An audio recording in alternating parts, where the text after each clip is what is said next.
Ethical principles are highly important in combating climate change because of the moral hazards that climate change exposes us as humankind these days.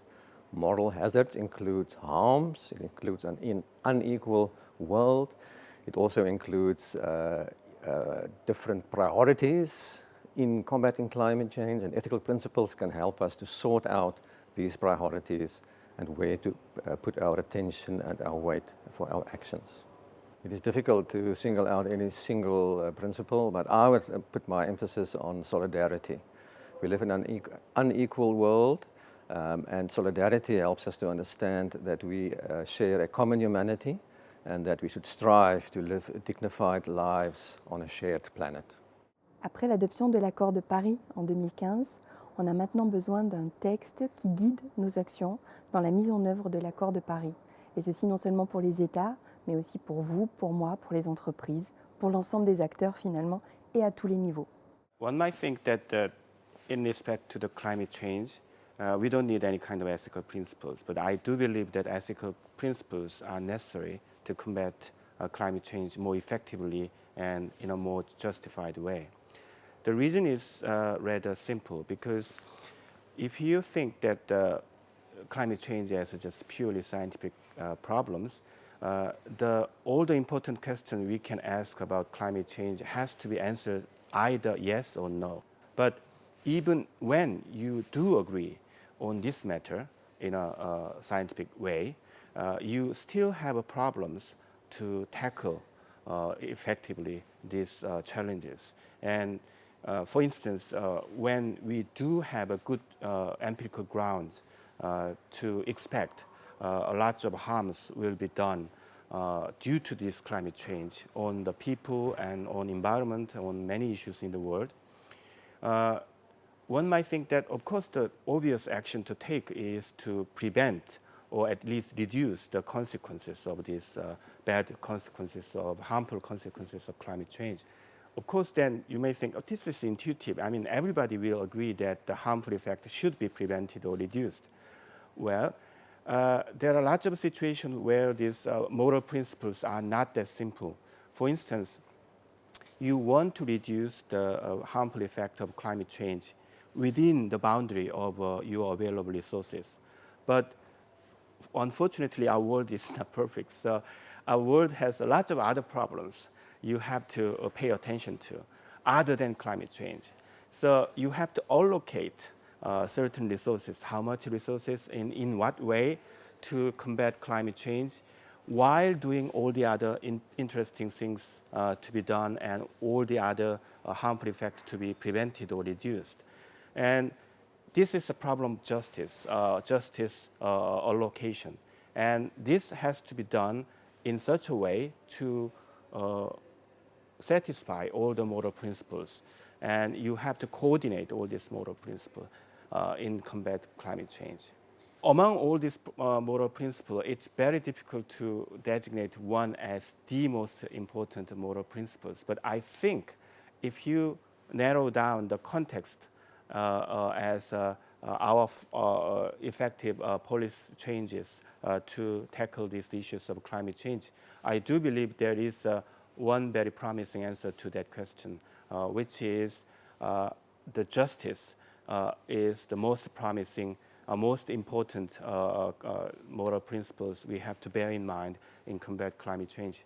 Why are ethical principles important to combat climate change?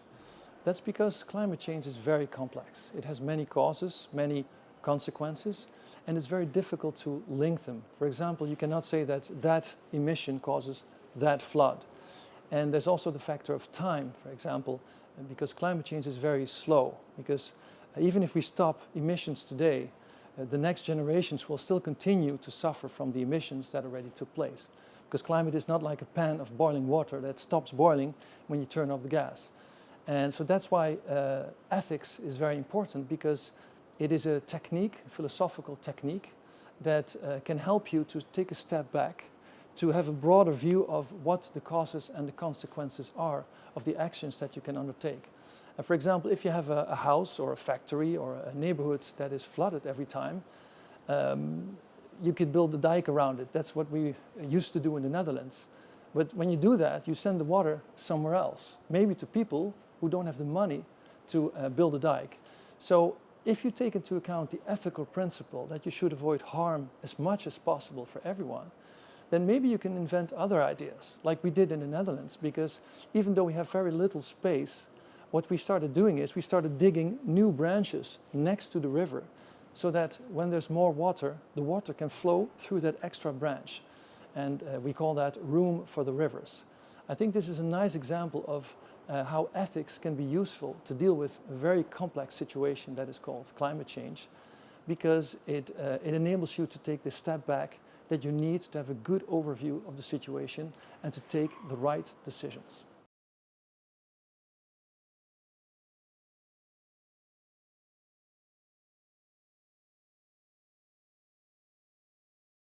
Vous savez, un débat qui va devenir de plus en plus intense dans les années qui viennent, c'est le débat autour de l'usage de la géo-ingénierie en relation avec les changements climatiques. Les techniques comme par exemple l'injection à haute altitude de polluants pour diminuer le rayonnement solaire, refroidir un petit peu le climat, sans que l'on diminue les émissions de gaz à effet de serre.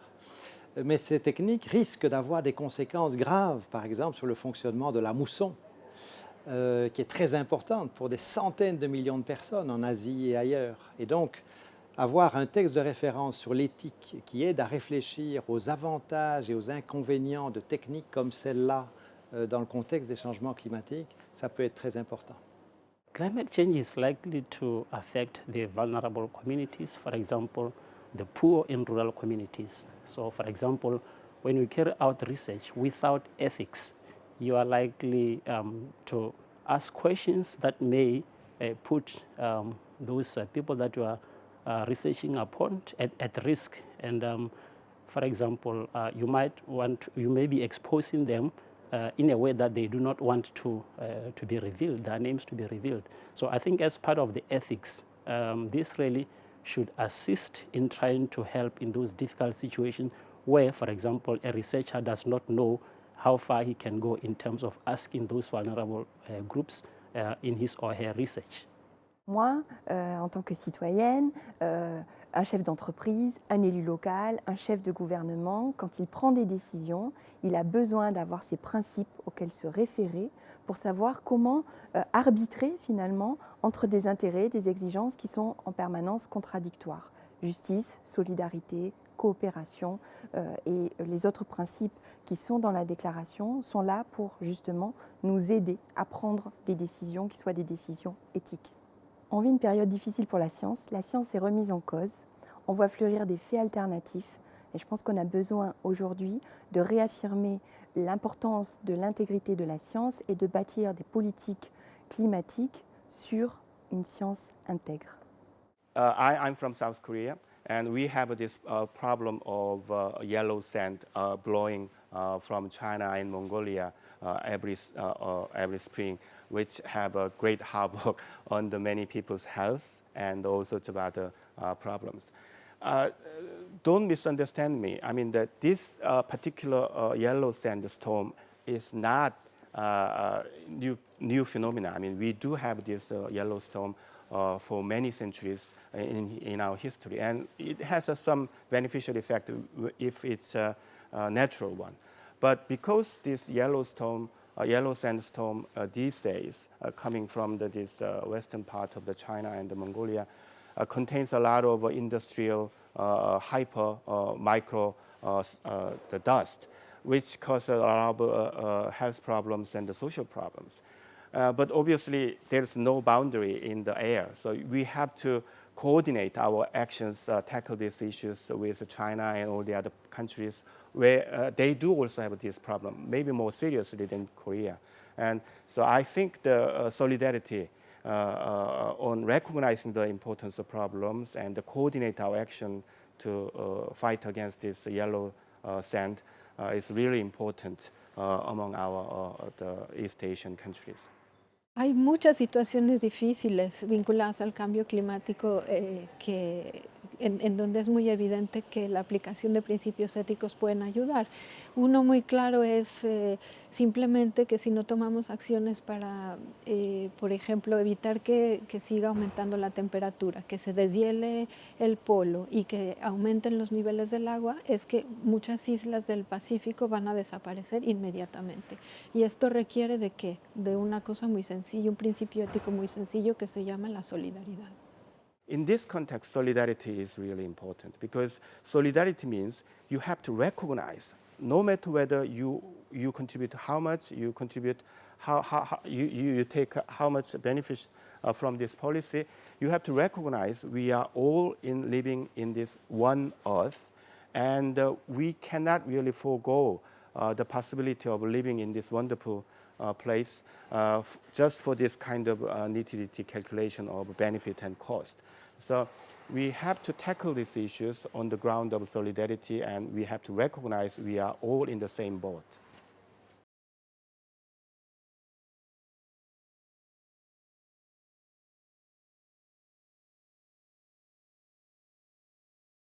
Entonces, el trabajo que está haciendo UNESCO, que es la otra agencia especializada en Naciones Unidas, es complementar, proporcionando una serie de criterios que vienen desde una perspectiva distinta, vinculada directamente con el mandato de la UNESCO, que es la reflexión ética.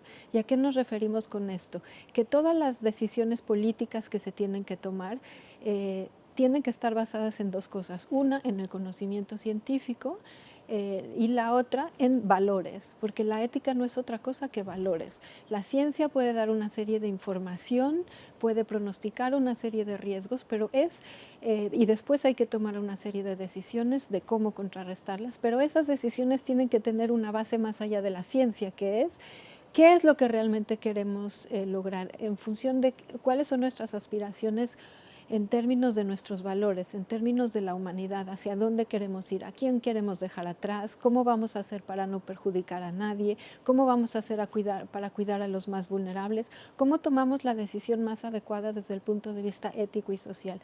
Todas las políticas que se toman en todos los campos, por ejemplo en salud, cuando un gobierno decide si va a dar más dinero para vacunación para niños que para ancianos, detrás de eso implícitamente hay una serie de valores que estamos prefiriendo la juventud que la vejez. Entonces, toda esta serie de principios tienen que hacerse explícitos y tienen que ser los fundamentos de las políticas que se toman. Entonces, esta es la manera en que la UNESCO complementa con la reflexión ética, proporcionando una serie de indicadores desde el punto de vista de los valores y de la ética para reflexionar cómo enmarcamos, una vez que tenemos una serie de conocimientos científicos, el tipo de compromisos políticos al que tenemos el que tienen que ponerse de acuerdo los gobiernos y otros actores para estar seguros que guardamos el medio ambiente.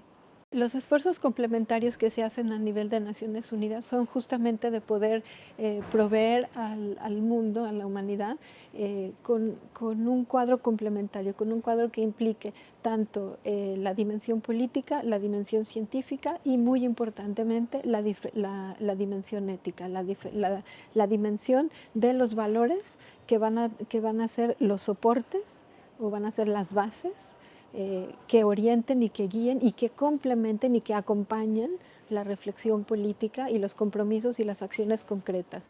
Alors, la déclaration de l'UNESCO sur les principes éthiques en relation avec les changements climatiques peut faire une différence. Pensez à la Déclaration universelle des droits de l'homme, par exemple, qui sert de référence aujourd'hui dans le monde entier dans ce domaine-là. Celle-ci, sur l'éthique en relation avec les changements climatiques, permettra de garder l'éthique au centre du débat quand on parlera de changement climatique, et c'est très important. Après les accords de Paris, je crois qu'on peut être un peu optimiste par rapport à l'action climatique. Les efforts vont dans la bonne direction, mais en même temps, ils ne vont pas assez loin. Les choses se passent trop lentement, avec trop peu d'ambition. Avoir une déclaration qui fait appel à l'éthique en relation avec les changements climatiques, ça peut aider à renforcer ces niveaux d'ambition, cette volonté d'aller plus loin, et donc ça doit pouvoir rendre plus optimiste, oui. I think for us, especially looking at it from the point of Botswana, we see the benefits of this declaration. First of all, it is coming up as a document that will assist in carrying out ethics when you do anything to do with climate change. You talk about mitigation, adaptation, or resilience. So I think for us, that's the primary entry point as a benefit to the member state. And then the second thing, it is likely to enhance cooperation, because during these negotiations, it's a question of give and take, and also that improves cooperation among member states. And then the third thing, we also, in these discussions, we give reference to a lot of past initiatives. For example, the United Nations Framework Convention on Climate Change, known as UNFC, the CCC. And then also we give reference to the Paris Agreement. So when we do these discussions, we implicitly begin to think about these past interventions, which is also a very important benefit from this declaration.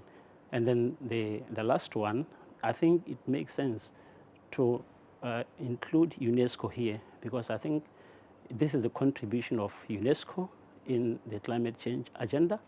The way I see it, especially from the research point of view, is that we are promoting, or one of the benefits is to promote the role of education, science and technology, along with the ethics in handling climate change.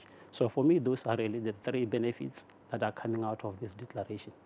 I think first of all, from Botswana's point of view, I think they are likely to influence some of our strategies. For example, in Botswana, we have a recent Vision 2036, which started last year in 2016. So it is likely to contribute or to enhance some of the pillars of the Vision 2036. For example, if you talk about pillar number 2 and number 3, number 2 talks about social equity and inclusion of the vulnerable groups. And then pillar number 3 talks about climate change, risk reduction. So I think for me, really, this is where this declaration is likely to influence the policies in the nations, including Botswana. Bueno, una declaración como esta de la UNESCO ayudará a movilizar a las personas, en tanto uno de sus contenidos claves es que no se pueden adoptar ninguna medida de enfrentamiento al cambio climático sin la participación de las personas. Es decir, la gente son actores claves de cualquier medida de enfrentamiento al cambio climático, y en consecuencia esta declaración, más que esta declaración, incluso los proyectos que la UNESCO y los programas que la UNESCO pueda desarrollar para promoverla serán evidentemente clave para lograr una mejor comprensión en las personas del cambio climático y activarlas para que participen en el enfrentamiento a este. Esta declaración puede contribuir a la solidaridad debido a que en sus preceptos estimula la cooperación entre los estados para el enfrentamiento al cambio climático, sobre la base de entender que el cambio climático es un fenómeno que nos afecta a todos y por tanto debemos actuar de conjuntos para enfrentarlo. Ello también implica que los países que tengamos mejores condiciones, ya sea desde el conocimiento o aquellos desde los recursos y las tecnologías, estén en condiciones de compartirlos con los otros, de manera de que podamos avanzar juntos hacia la adaptación y la mitigación de los efectos negativos del cambio climático antropogénico. Expectations of a declaration is courage. Courage to act upon our convictions. So what should be the next step after the adoption of this UNESCO Declaration on the Ethical Principles of Climate Change? I think the first step is the Paris Agreement. That is really the place where all the countries came together to make their commitments to do something concrete about climate change. And what the countries need to do now is they need to sit around the table and determine what we call their nationally determined contributions, their NDCs, which is their concrete measures against climate change. And the next step is that we can use the UNESCO Declaration to do this job better, because the Paris Agreement is very concrete. For example, it says that we need more climate science, which is very logical, because if you want to combat climate change, you need more science. But the ethical question to ask here would be, who is going to benefit from that science? And where is all this knowledge going to go to? Is it going to go to scientists or to citizens or to governments or to companies or to NGOs? And so this is a very important question because combating climate change is not only about limiting pollution, but also making sure that information gets to the right places. So my answer to the question, what is the next step, is that when countries start discussing their NDCs, they should take this UNESCO declaration and use it as a kind of a checklist to make sure that they make the right choices. I think that that is the best way to make this declaration useful. Un ejemplo que utilizamos una vez en la escuela con los hijos pequeños, que creo que puede ser, es que esperemos que estos esfuerzos apunten a que entendamos que estamos volando, estamos viajando en la Vía Láctea y la única nave que tenemos es la Tierra. Y el agua que hay en esta tierra y el aire que hay en esta tierra y los recursos que hay en esta tierra son los únicos que tenemos y esta nave espacial no va a sobrevivir si no la cuidamos y para eso la tenemos que cuidar todos.